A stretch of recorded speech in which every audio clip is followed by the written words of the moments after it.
And then the Prophet ﷺ told his followers, the Muslims, that the average age of the followers of his ummah is between 60 to 70 years. That is how long they would live on an average.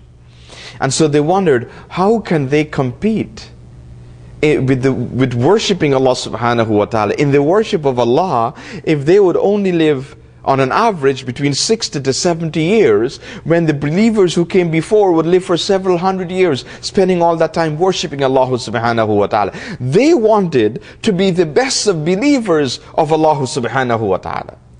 They wanted to be the best. They wanted to compete with others in worshipping Allah subhanahu wa ta'ala, in obeying Allah, in serving Allah subhanahu wa ta'ala. This was this strong desire in the hearts of the believers. And the Prophet knew of this. And they would ask him what they can do to compete with the previous believers. And the Prophet ﷺ also wanted his followers to be the best believers of Allah subhanahu wa ta'ala. And he said he wanted us to be the best of nation on the Day of Judgment. Those who are known for obeying Allah and submitting to Allah subhanahu wa ta'ala.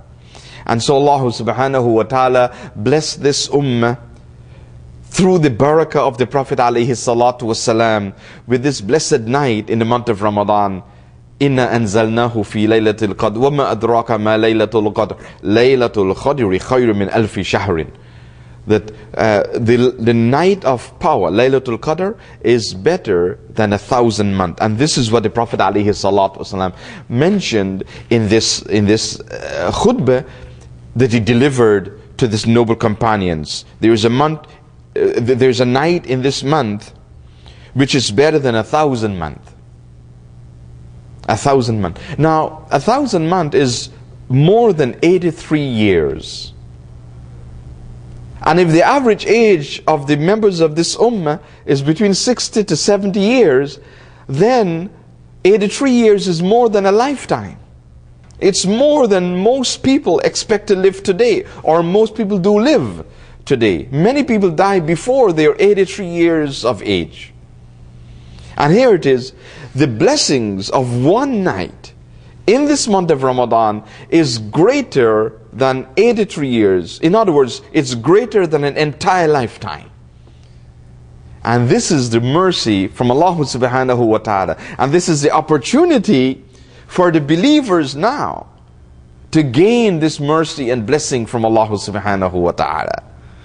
And so the Prophet alayhi salatu wasalam would tune the mind and the heart of the believers to this month of Ramadan, telling them this is a month which contains a night greater in blessings than 1,000 months. In other words, than an entire lifetime.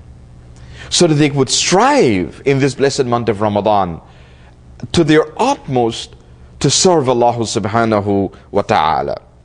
The Prophet alayhi salatu wasalam continues in this wonderful khutbah for the blessed month of Ramadan.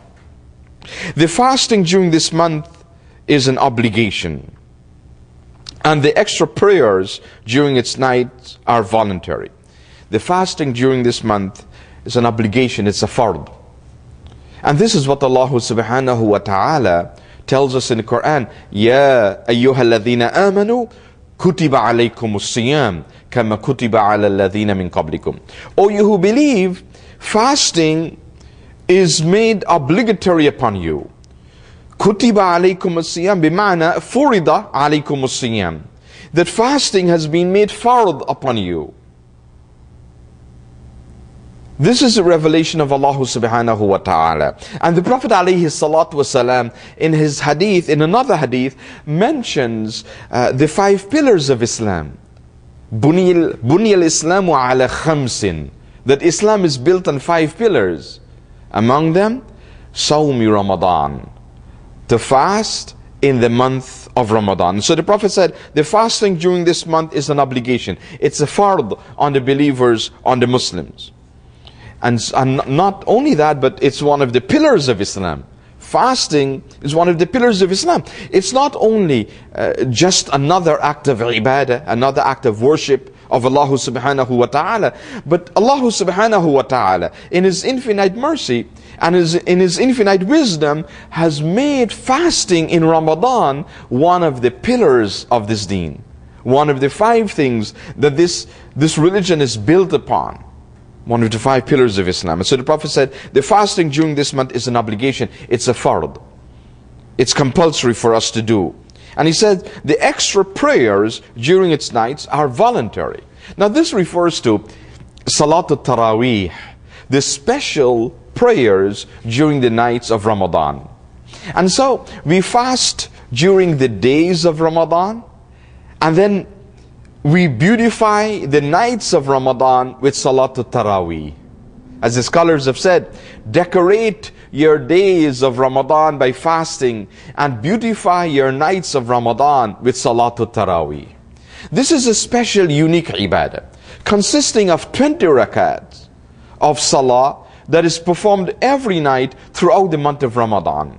We say it's a unique ibadah for the month of Ramadan because it is only in the month of Ramadan that we perform Salat al-Taraweeh. We are not allowed to perform Salat al-Taraweeh in the other 11 months of the year. And if we were to do that, even with a good intention, then that ibadah would be rejected. مَنْ أَحْدَثَ فِي أَمْرِنَا هَذَا مَا لَيْسَ مِنْهُ فَهُوَ رَدٌّ. That if we do Taraweeh in a time other than Ramadan, it will be rejected. We can perform 20 rakat every night in the month of Muharram, for example. If our niyyah is Salat al-Taraweeh, it is not accepted. It has to be, the niyyah has to be nafil salah that we would do. So this special Taraweeh salah is unique in the month of Ramadan, and it's a great opportunity. For the Prophet ﷺ says, "Man qama Ramadan imanan wa ihtisaban ghufira lahu ma taqaddama min dhanbi." Aw kama qala alayhi salatu wasalam. That whoever performs the Qiyam of Ramadan, and the Qiyam of Ramadan is Salat al-Taraweeh. Whoever performs the Salat al-Taraweeh in Ramadan with faith, iman, with devotion, with expectation of reward from Allah subhanahu wa ta'ala, will have all their past sins forgiven. Will have all their past sins forgiven. So even though it is a voluntary prayer, it has great blessings. And this is one of the unique hallmarks of Ramadan. One of the distinguishing feature of Ramadan, that Muslims gather together in the masjids of Allah, in the houses of Allah, to perform Salat al-Taraweeh during the nights of Ramadan. And throughout the world, we see this manifestation. And it has been there for 14 centuries. And may Allah subhanahu wa ta'ala bless us that it will continue until the Day of Judgment. That Muslims would leave their homes, wherever they are, and rush to the masjids in the nights of Ramadan to perform Salat al-Taraweeh. And the Prophet ﷺ also says, "Man qama ma'al imam hatta yansarif kutiba lahu qiyamul layl."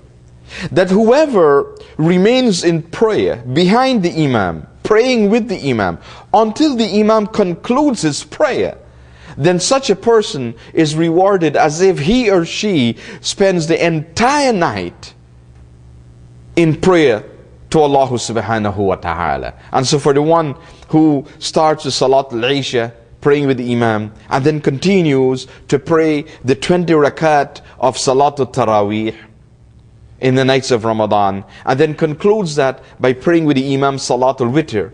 In other words, they remain praying with the Imam from the beginning to the end. Then they are rewarded as if they spent the entire night in prayer, in salah, in qiyam to Allah subhanahu wa ta'ala. What a great blessing. Look at the mercy of Allah subhanahu wa ta'ala. That we can do something that is not too much, but we receive great rewards from Allah subhanahu wa ta'ala. And so the Prophet said the extra prayers during the nights of Ramadan are voluntary.